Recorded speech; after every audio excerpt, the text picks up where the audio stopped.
Bismillah. Assalamualaikum warahmatullahi wabarakatuh. Innal hamdalillah nahmaduhu wa nasta'inuhu wa nastaghfiruh wa na'udzu billahi min shururi anfusina wa sayyiati a'malina. Man yahdihillahu fala mudhillalah wa man yudlil fala hadiyalah. Asyhadu an la ilaha illallah wahdahu la syarika lah wa asyhadu anna Muhammadan abduhu wa rasuluh. Ya ayyuhalladzina amanu taqullaha haqqa tuqatih wa la tamutunna illa wa antum muslimun. Amma ba'd. Fa inna asdaqal hadithi kitabullah wa khairal hadyi hadi Muhammadin sallallahu alaihi wasallam wa syarrul umuri muhdatsatuha fa inna kulla muhdatsatin bid'ah wa kulla bid'atin dhalalah wa kulla dhalalatin finnar. Ma'asyiral muslimin wal muslimat rahimani wa rahimakumullah. Kita lanjutkan pelajaran kita di dalam membaca dan mengkaji risalah Al-Fiqhul Muyassar lil Mar'atil Muslimah yang ditulis oleh Syekh Dr. Mahmud Al-Misri hafizahullah ta'ala. Jamaah sekalian, kita masih di dalam pembahasan tentang bab jenazah, dan pertemuan yang lalu kita sudah sampai pada permasalahan yang disebutkan oleh penulis risalah ini yang berkaitan tentang hal-hal yang perlu untuk dilakukan oleh orang-orang yang hadir ketika seseorang atau di sisi orang yang meninggal. Dan yang terakhir kita sebutkan kemarin adalah poin yang keenam, yakni al-mubadaratu ila qada'i dainihi wa infadhi wasiyatihi. Bersegera membayarkan utangnya dan menunaikan wasiatnya jikalau ada. Nah, ini kita juga sudah sebutkan bahwa utang terkadang bentuknya kredit, dibayar dalam tempo-tempo yang telah ditentukan, dan kita sudah sebutkan pendapat ulama di dalam masalah ini, dan ada 3 pendapat di sana bahwa mayoritas ulama dari mazhab Hanafiyah, Malikiyah dan Syafi'iyah, dan salah satu riwayat dari Al-Imam Ahmad mengatakan bahwa orang yang memiliki utang kredit, ketika dia meninggal, maka meninggalnya itu dihitung sebagai sudah jatuh tempo, berarti harus dilunasi. Anggaplah misalnya seseorang meninggal pada tanggal 3 misalnya, sementara jatuh tempo utangnya itu ada pada tanggal 10.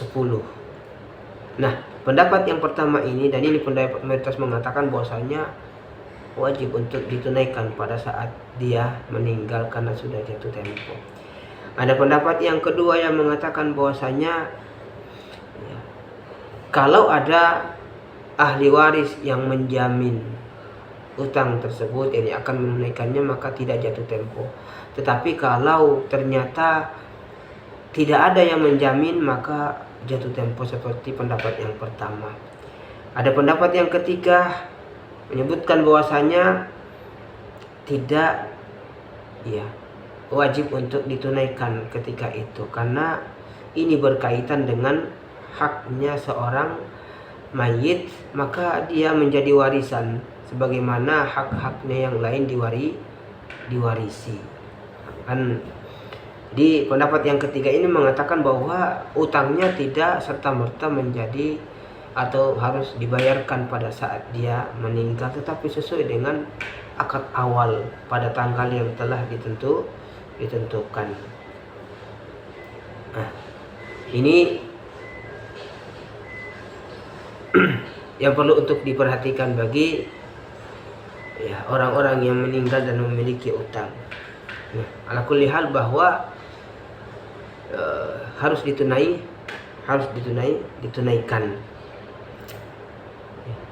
Nah, Syekh Abdul Aziz Ibnu Baz rahimahullahu taala di antara ulama yang berpendapat bahwasanya utang kredit seseorang yang meninggal itu tidak diwajibkan kepada kerabatnya untuk menunaikannya. Tapi kalau dia menunaikannya maka ini sebuah kebaikan yang dia lakukan dan tentu mendapatkan pahala insya Allah.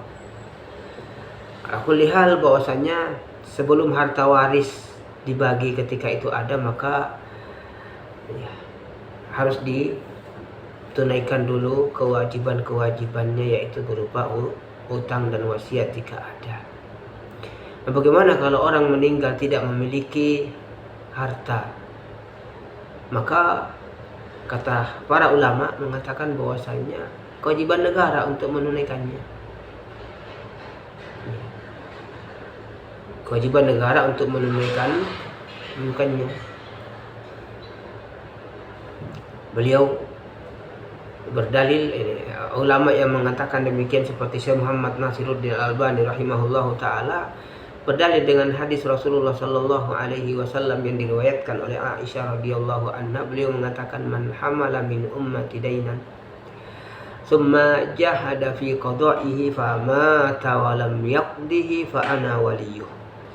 Barang siapa yang menanggung utang dari umatku, kemudian dia kesusahan membayarnya, kemudian dia meninggal dan dia belum membayarnya, maka saya yang akan mewakilinya. Nabi Shallallahu Alaihi Wasallam memberikan kabar gembira bagi orang-orang yang dia berutang. Dia terpaksa berutang, kemudian dia punya niat untuk membayar, qadarullah dia belum punya kemampuan sampai ajal menjemput dia, maka para ulama mengatakan kalau tidak ada yang membayarkannya, maka Rasulullah Shallallahu Alaihi Wasallam yang akan menjadi wakilnya. Dengan catatan tadi bahwa dia benar-benar tidak mampu, bukan orang yang sengaja mengulur-ngulur, dia punya kemampuan tetapi dia tidak mau menunaikan, maka ini masuk dalam kezaliman yang akan dipertanggungjawabkan nanti. Dan kalau kita melihat bahwa penulis risalah ini juga sependapat dengan atau mengikuti pendapat yang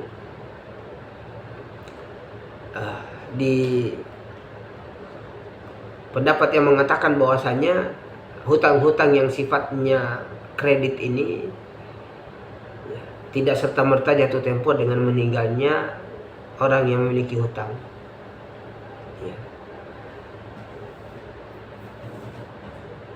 Oleh karena itu kata beliau, fala yalzamu ta'jilu bisadadi, maka tidak harus untuk disegerakan membayarnya. Bal yatahammaluhu aw bal yatahammaluhal warasatu, akan tetapi yang menanggungnya adalah para ahli waris. Wa tusdadu fi mi'adiha, dan dibayarkan pada waktu-waktunya, pada tanggal-tanggal yang sesuai dengan akad ketika melakukan utang piutang. Wa tabra'u bidzalika dhimmatul mayyit, dengan demikian maka tanggungan orang yang meninggal sudah bebas. Jadi menurut pendapat Syekh Mahmud Al-Misri bahwasanya utang ini yang sifatnya kredit tidak serta-merta menjadi jatuh tempo dengan meninggalnya orang yang memiliki hutang, tetapi menjadi tanggungan para ahli waris dan ditunaikan ketika tiba waktunya.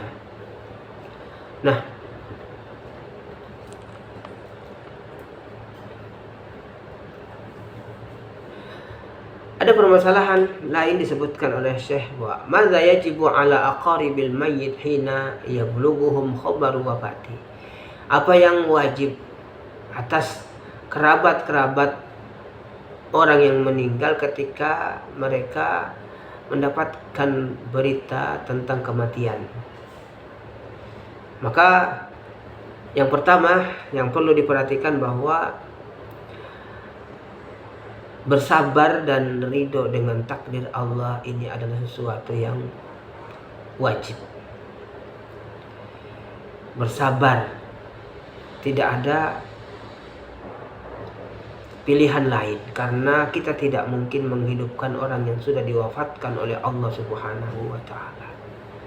Maka tidak ada pilihan kecuali kita bersabar dan kemudian menerima apa yang telah Allah tetapkan. Karena yang namanya hidup pasti akan di dunia ini pasti akan diakhiri dengan kematian. Dan kematian ini adalah salah satu bentuk ujian yang Allah berikan kepada hamba-hambanya. Maka Allah Subhanahu wa ta'ala berfirman, "Wala nabluwannakum bisyai'in minal khawfi wal ju' wa naqsin minal amwali wal anfusi was samarat wa basyiris sabirin." Sungguh kami akan menguji kalian dengan sesuatu dari rasa takut, kelaparan, kekurangan harta benda, kematian, kekurangan buah-buahan, dan beri kabarlah bagi orang-orang yang bersabar. Siapa mereka? Alladzina idza asabathum musibah qalu inna lillahi wa inna ilaihi raji'un. Mereka adalah orang-orang yang ketika ditimpa musibah mereka mengatakan sesungguhnya kami milik Allah dan sesungguhnya kami akan kembali kepada Allah. Maka ini yang pertama, bahwasanya orang yang ditinggal atau kerabat yang ditinggal bersabar atau wajib untuk bersabar dan menerima takdir keputusan Allah Subhanahu wa ta'ala. Maka kesabaran ini tentu ketika musibah datang. Suatu ketika Rasulullah Shallallahu Alaihi Wasallam melewati kuburan yang di situ ada seorang wanita yang sedang menangis. Nabi menasihatinya, mengatakan ittaqillah wasbiri, bertakwalah kepada Allah wahai wanita dan bersabarlah. Apa kata wanita tersebut? Ilaika anni, menjauh dariku. Ini wanita ini tidak ngerti kalau yang memberikan nasihat ini adalah Nabi Shallallahu Alaihi Wasallam. Maka ketika telah mengetahui bahwasanya tadi itu adalah Nabi, bersegera dia mencari Nabi dan menyampaikan uzurnya. Kata Nabi Shallallahu Alaihi Wasallam, Inna sabra inda awwalis sadam. Yang sesungguhnya kesabaran itu pada saat awal terjadi bencana. Jadi ketika di awal ditimpa musibah kemudian orang bisa bersabar, disitulah sabar, bukan setelah mengeluarkan kata-kata dan mengeluarkan keluh kesah, curhat sana curhat sini, kemudian dia katakan saya bersabar. Bukan itu yang namanya sabar, tetapi yang sabar dari awal dia menerima apa yang ditetapkan oleh Allah Subhanahu wa ta'ala. Perkara yang kedua yang wajib bagi kerabat yang ditinggal, al-istirja' wa huwa an yaqul inna lillahi wa inna ilaihi raji'un. Inna lillahi wa inna ilaihi raji'un. Mengucap kalimat istirja' yang menunjukkan kepasrahan kepada Allah Subhanahu wa ta'ala dan mengatakan sesungguhnya kami milik Allah dan sesungguhnya kami kepadanya akan kembali.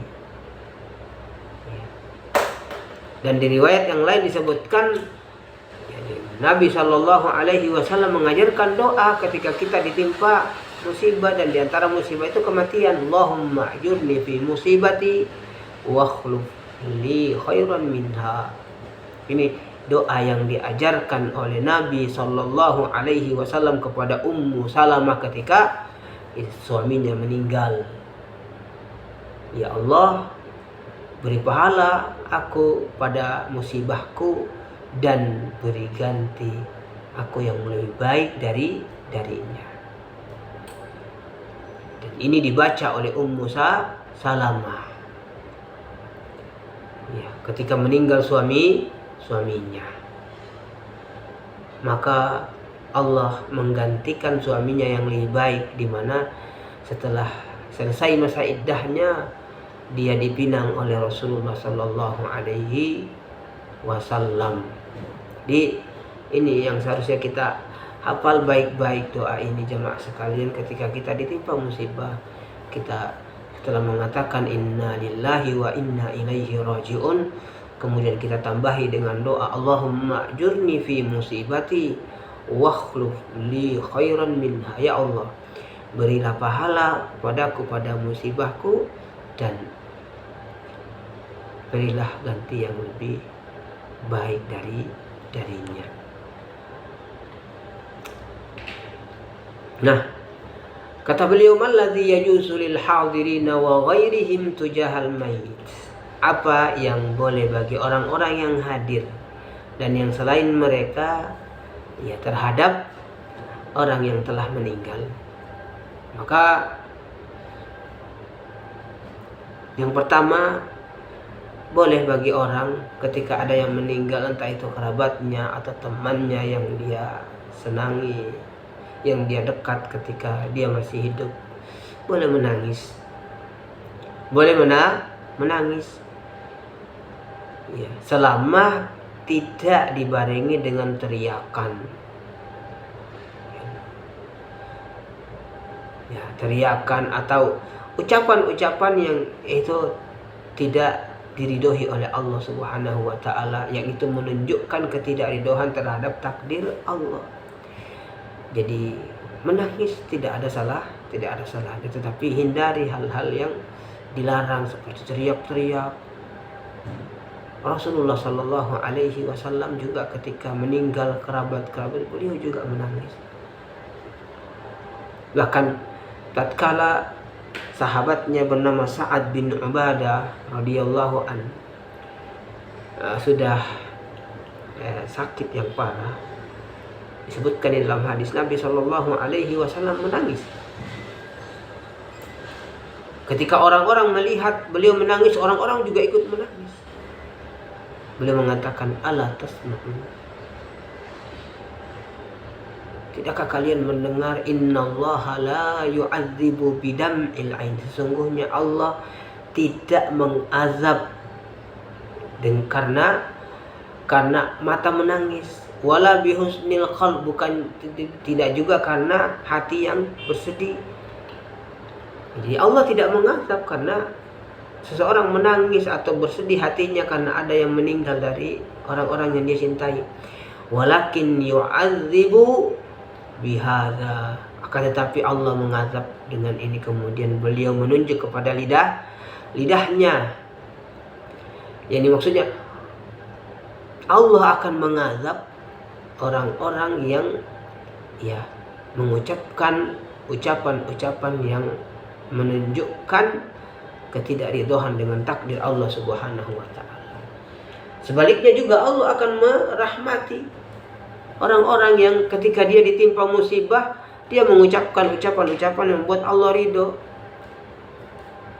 Kemudian beliau mengatakan, wa innal mayyita la yu'adzabu bibukai ahli alaihi, sesungguhnya seorang mayit itu akan diazab karena tangisan keluarganya atasnya. Ini tangisan yang dimaksud di sini adalah itu tadi, yang melampaui batas, teriak-teriak. Dan para ulama menjelaskan bahwa diazabnya seseorang di kuburan karena tangisan orang yang dia tinggalkan ini ada perincian bahwa orang yang memang mewasiatkan untuk seperti itu, atau orang yang mengetahui bahwasanya nanti istrinya, nanti anaknya seperti ini nanti ketika ini, tapi dia tidak menasehati sebelum dia meninggal, maka sebagian orang mengatakan bahwasanya inilah yang diazab. Adapun orang yang tidak ridho, bahkan di hidupnya dia sudah menyampaikan, mengajarkan kepada kerabatnya, kepada keluarganya bahwa jangan melakukan hal yang seperti ini, tetapi tetap dilakukan oleh mereka, maka tentu ini di luar dari kemampuan. Maka insya Allah tidak diazab karena dia tidak ridho dengan apa yang mereka lakukan. Nah, kembali jamaah sekalian, bahwa menangis pada dasarnya boleh, karena Rasulullah Shallallahu Alaihi Wasallam juga menangis ketika ada kerabatnya yang meninggal atau ada sahabatnya yang meninggal. Jabir bin Abdullah radhiyallahu anhu, ketika bapaknya meninggal, dia buka penutupnya dan dia menutup mukanya dan dia menangis di atas muka ayahnya, dan itu disaksikan oleh Nabi Shallallahu Alaihi Wasallam dan beliau tidak melarangnya. Ini menunjukkan bahwasanya asalnya boleh, yang penting tidak dibarengi dengan hal-hal yang tidak diridhoi oleh Allah Subhanahu wa taala, seperti berteriak-teriak dan melontarkan ucapan-ucapan yang menunjukkan ketidakridhoan kita terhadap takdir Allah Subhanahu wa taala. Dan juga dibolehkan bagi orang-orang yang hadir di sisi orang yang telah meninggal untuk membuka penutup mukanya, karena kita sudah sebutkan bahwa di antara yang perlu dilakukan adalah yang menutup seluruh tubuhnya ketika sudah meninggal. Nah, ketika kita datang layak misalnya, tidak ada salahnya ketika itu, ya, apalagi kalau memang itu orang yang kita dekat dengannya, punya hubungan khusus misalnya dengan dia sangat dekat dengan, maka tidak ada masalahnya. Ya, tentu yang kita maksud di sini adalah laki-laki, bukan laki-laki meninggal misalnya wanita yang bukan muhrimnya kemudian dia membuka, maka ini tidak boleh. Begitu juga dengan wanita, maka ini yang perlu diperhatikan, bahwa dibolehkan bagi orang-orang yang datang ke orang yang meninggal, boleh membuka, bahkan dibolehkan untuk mencium. Abu Bakar radhiyallahu an, ketika Nabi meninggal, beliau cium muka Nabi Shallallahu Alaihi Wasallam. Nabi Shallallahu Alaihi Wasallam ketika meninggal, kerabatnya yang bernama Utsman bin Maz'un, beliau datang, beliau buka penutup mukanya, kemudian beliau cium dan beliau menangis. Sampai Aisyah mengatakan, saya melihat air mata mengalir dari kedua pipi Nabi Shallallahu Alaihi Wasallam. Nah, jamaah sekalian,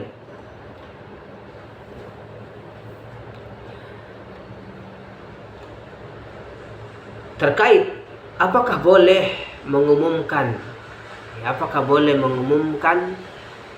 kematian seseorang, entah itu melalui pengeras suara atau misalnya melalui media sosial.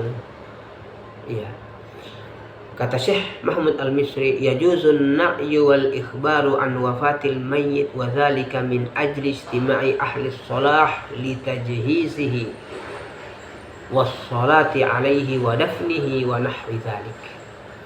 Boleh mengumumkan kematian seseorang dengan maksud agar orang-orang yang baik, orang-orang yang taat itu berkumpul untuk menyelenggarakan jenazah, dari mengkafaninya, memandikannya, mensolatinya.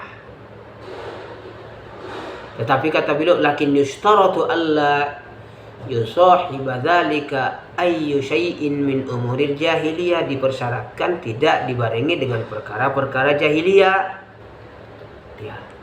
Jadi kalau sekadar mengungkap innalillahi wa inna ilaihi rajiun, ya, telah meninggal saudara kita Fulan bin Fulan di rumah ini, di alamat ini misalnya, orang siapa yang ya memiliki kelonggaran waktu diharapkan untuk bisa hadir dalam penyelenggaraan jenazah, maka tidak ada masalah.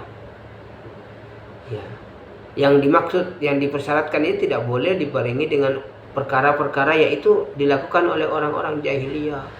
Sebutkan semua kebaikan-kebaikannya, kebaikan kakek-kakeknya. Ya. Maka ini sesuatu yang tidak perlu dan tidak boleh untuk dilakukan. Adapun sekadar mengumumkan, Nabi Shallallahu Alaihi Wasallam tatkala Raja Najasyi ya meninggal dan beliau tahu, beliau sampaikan kepada para sahabatnya, dan beliau keluar di tempat sholat, keluar di musola, kemudian beliau ya mengatur sop para sahabatnya dan beliau sholat gaib.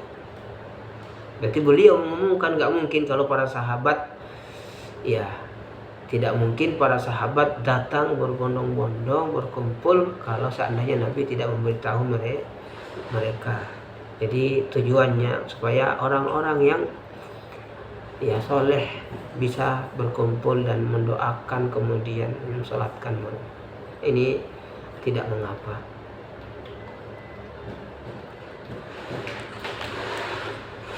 Nah, ada perkara-perkara yang tentu diharamkan untuk dilakukan. Ya, diharamkan untuk dilakukan ketika ada kerabat yang meninggal. Yang pertama kata beliau an-niyahah. Niyahah, meratap. Ini perbuatannya orang-orang jahiliyah. Kata Rasulullah Sallallahu Alaihi Wasallam, arba'un fi ummati min amril jahiliyah la yatrukunahunna. Ada 4 perkara pada umatku yang itu merupakan perkara jahiliyah yang tidak mereka tinggalkan. Al-fakhru fil ahsab, berbangga dengan kedudukan. Wa ta'nu fil ansab, mencela nasab. Wal istisqa'u bin nujum, minta hujan dengan bintang. Wan niyaha, kemudian niyaha yang meratap. Dan ini meratap, teriak-teriak, menangis, meronta-meronta, ini bagian daripada niyaha. Kata Nabi Sallallahu Alaihi Wasallam, an-naihatu idza lam tatub qabla mautiha tuqamu yaumal qiyamah wa 'alaiha sirbalun min qatiran wa dir'un min jarab. Tukang ratap ketika dia meninggal dan belum tobat, maka diberdirikan nanti pada hari kiamat, dan dia menggunakan pakaian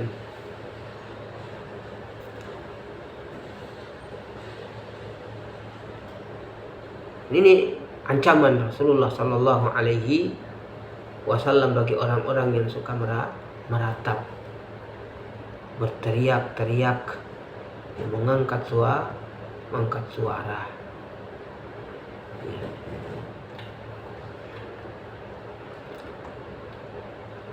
Nah, di antara hal yang juga tidak boleh dilakukan adalah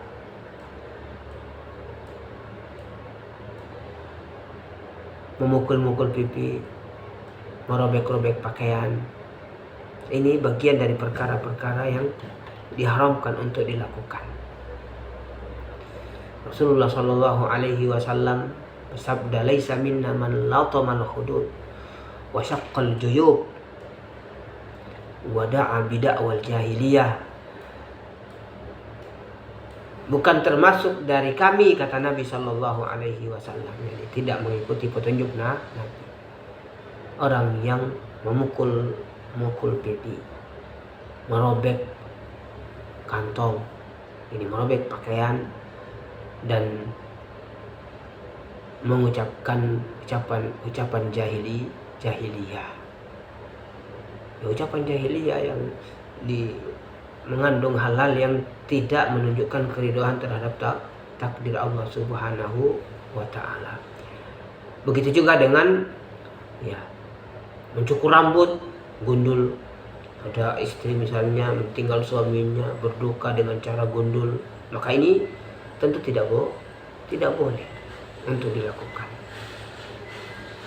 Karena Rasulullah Shallallahu Alaihi Wasallam sebagaimana yang disebutkan dalam hadis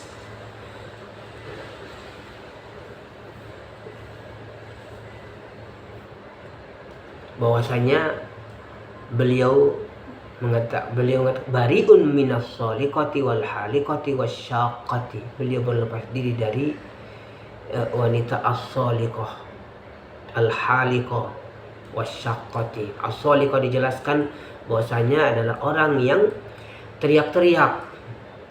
Ya, teriak-teriak ketika dapat musibah. Al-haliqah orang yang mencukur rambutnya ketika mendapatkan musibah. Sebagai bentuk rasa berkabung dia cukur rambutnya. Wasyaqqah ini orang yang merobek-robek pakaiannya ketika mendapatkan musibah, maka ini tidak boleh. Atau disengaja diacak-acakkan rambutnya, nggak diurus ke atas, ke bawah, ke depan, gitu kayak orang gila misalnya. Maka ini juga sesuatu yang tidak boleh. Diacak-acakin rambutnya biar kelihatan kusut. Nah, ini hal yang diharamkan untuk dilakukan. Dalam sebuah hadis dikisahkan tentang proses baiatnya para wanita di zaman Rasulullah Sallallahu Alaihi Wasallam. Kata di antara wanita yang berbaiat kepada Nabi, kana fima akhadha alaina Rasulullah Sallallahu Alaihi Wasallam fil ma'ruf alladhi akhadha alaina alla na'siyahu fihi wa alla nakhmisha wajhan wa alla nad'uwa biwailin wa la nashqa jayban wa alla nansur sya'ran. Ini hadis yang potongan hadis yang terakhir atau penggalan hadis yang terakhir mengatakan dan tidak mengacak-acak rambut. Ini yang menjadi unsur baiat yang dilakukan oleh para wanita bahwa mereka tidak akan melakukan hal yang demikian. Janji mereka kepada Nabi Shallallahu Alaihi Wasallam. Dan sebaliknya, bagi laki-laki juga dilarang untuk mencukur jenggot ketika mereka ditimpa musibah. Ya, tanpa ditimpa musibah pun juga tidak boleh.